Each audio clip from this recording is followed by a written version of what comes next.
Welcome back. Holy cow, it's been over a month. Thank you to my subscribers for sticking with me. And if you're new to the channel, please smash that subscribe button. Now, before I jump into this, I don't have the time to cover all 32 NHL teams. I'm just going to do about 4 or 5.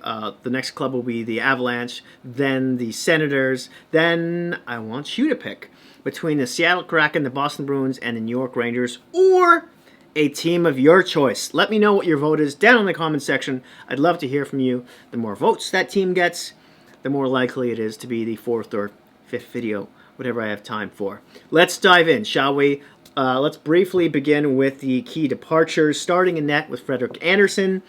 He signed with the Carolina Hurricanes on a 2-year deal, surprisingly, worth $4.5 million AAV. I'm so surprised at the term. I thought he'd be able to get more. Even though the last couple of seasons he's been in decline. He's only like 31, 32 years old. He had some injuries the past year and a half that's been holding him back. He didn't even play in the playoffs. Still, he was coming off a $5 million 5-year deal, if I'm not mistaken. The Leafs didn't want to pay him that much. I think they were looking for 4 or less, which is what they ended up paying their new goaltender. More on that in a second. Best of luck to him with the Hurricanes. On defense, Martin Rinson left. Ho-hum, he's gone overseas. Zach Bogosian. I wasn't happy to see him go. I thought they would be able to retain him. He signed with Tampa on, I think, a 3-year deal worth around $1 million. He was perfect beside Rasmus Sandin on the right side. Sandin's a good puck transporter, and Zach is just... He's gritty. He clears the front of the net. He's a big man who can actually skate fairly well, good at transporting the puck, and has cut a pretty hard shot too. So I think they might try and replace him with a similar kind of player at some point during the season. We'll see how that shakes out. Right now, that spot is Travis Dermott's to lose. It looks like, anyway. Maybe Timothy Liljegren, the prospect who's been toiling away in the AHL for the past couple of seasons, manages to steal it from him during training. We'll see how that works out. Travis is a left shot. Liljegren is a right. But Liljegren's defense has been improving of late as well. Now, let's talk about the forward group, starting with the one that made me cry most, Zach Hyman.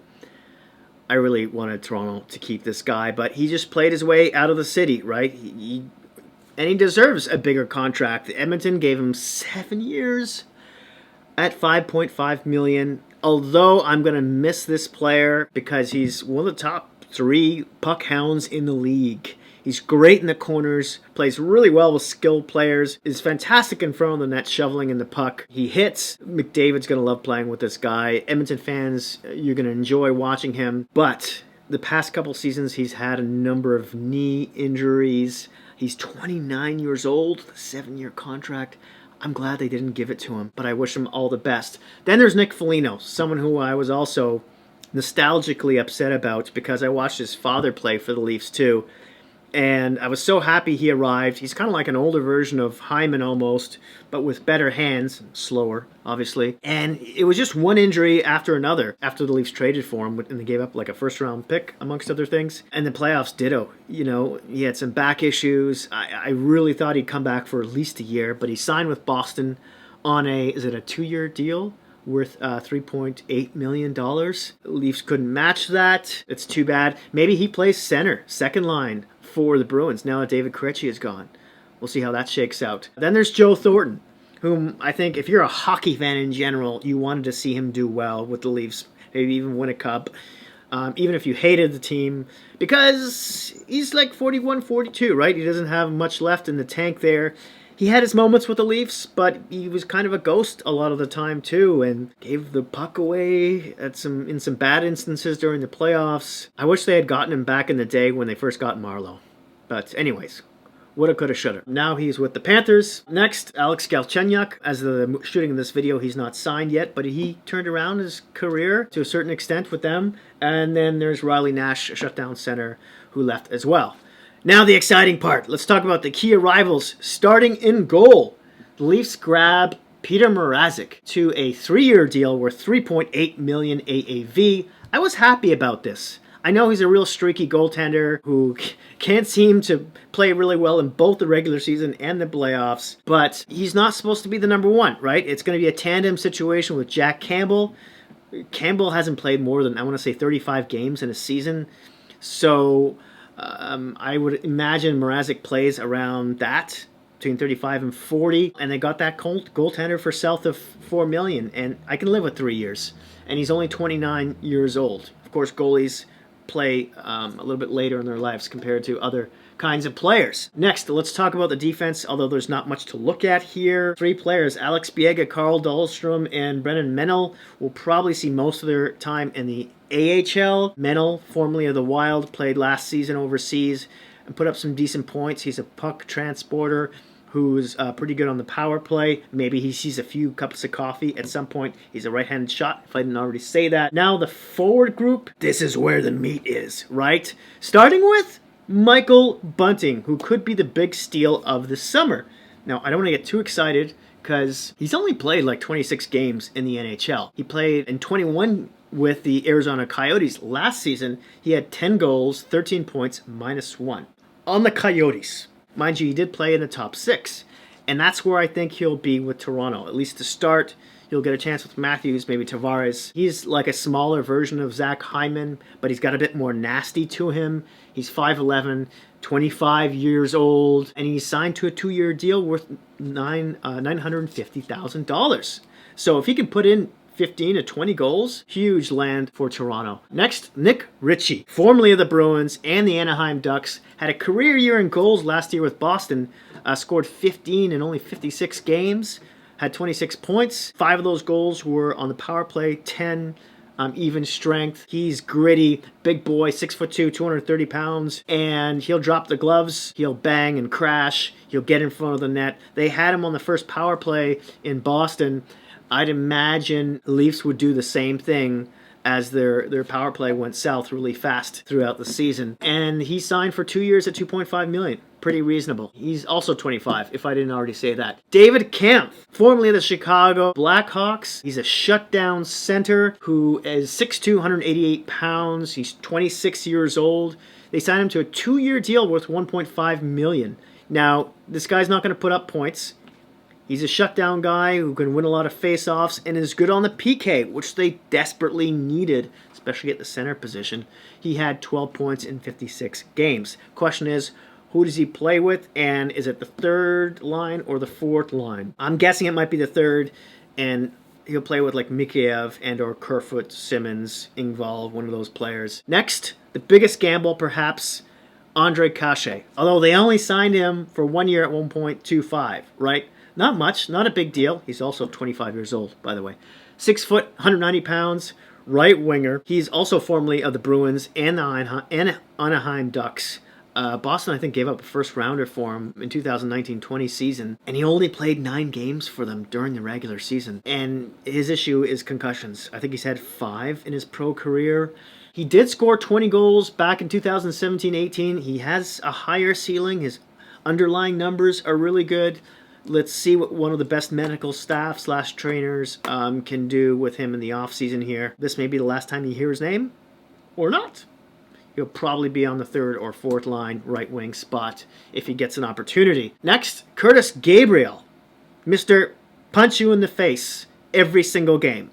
Because that's what he did for San Jose last season. He only played 11 games, but if you saw any fights, chances are one of the combatants was him. Now, I don't imagine him seeing a lot of ice time. Maybe if Simmons goes down with an injury or they want to give him a rest or something, they plug Gabriel on the 4th line, give him minimal minutes, that kind of thing, especially against tougher teams. But it's nice to have him. It's a 1-year, $750,000 deal. And then last, we have a PTO here with Joshua Hosang, formerly of the Islanders. He hasn't even played in the NHL the past couple seasons, right? If you remember his history, he's had a bit of an attitude issue. Management didn't like him much, either with Garceau or Lamoriello, although he has a high pedigree, 28th overall first round in 2014, same year as Ritchie and Nylander, by the way. And he played in the SHL last season. He's a right winger who can also play center. A couple prospects I want to briefly name. Nick Robertson. Is he going to start the season with them or not? He's played some NHL games and even some playoff games, but I have a feeling he's going to spend at least half the season in the AHL with the Marlies. And maybe we'll see him sometime after December. He's turning 20 any minute now. And because you're not supposed to be able to play in the AHL under 20 years old, he actually got an opportunity as a 19-year-old last season because of COVID and an exception they made there. And in 21 games with the Marlies, he had 5 goals, 16 points, plus 3. Then there's Joey Anderson, who they grabbed from the Devils in a trade a couple seasons ago. Smaller version of Zach Hyman. If there's some injuries, maybe we'll see him. He's 23 years old, 5'11". He played 20 games with the Marlies last season, 7 goals, 11 points, -1.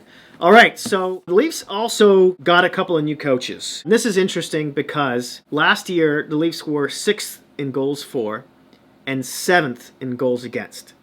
And then on special teams, the power play, they were 16th. They were really good at the beginning of the season and then just took a nosedive. On the PK, they were 24th.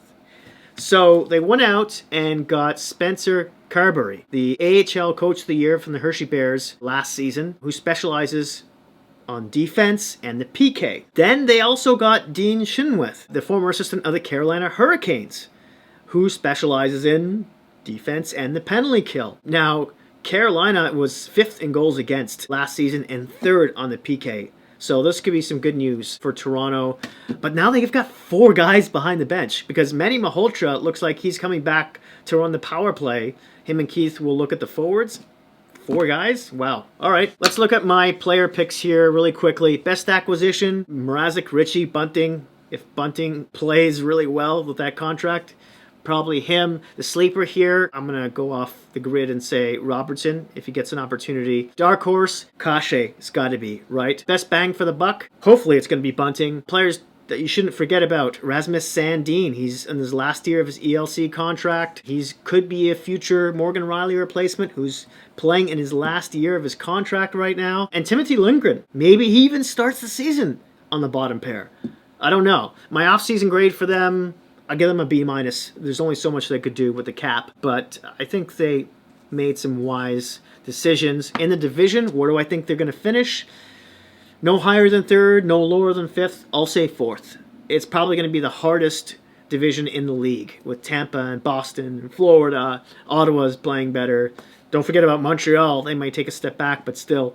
I would love to hear from you, especially you Leaf fans, what you think of this team and the acquisitions down in the comments section below. What would you grade them? Don't forget to let me know about what team you'd like me to do in the 4th spot there. And before I leave, I just wanted to dedicate this video to my good friend Greg Bull. He passed away of cancer 3-4 weeks ago. And he originally is from Philly. When he was young, he was a Flyers fan, and he will be sorely missed. So, safe journeys, my friend. That's it. That's all. Please don't forget to like, subscribe, and hit that notification bell. And remember to be kind to each other in this crazy world we're living in right now. And I'll see you soon.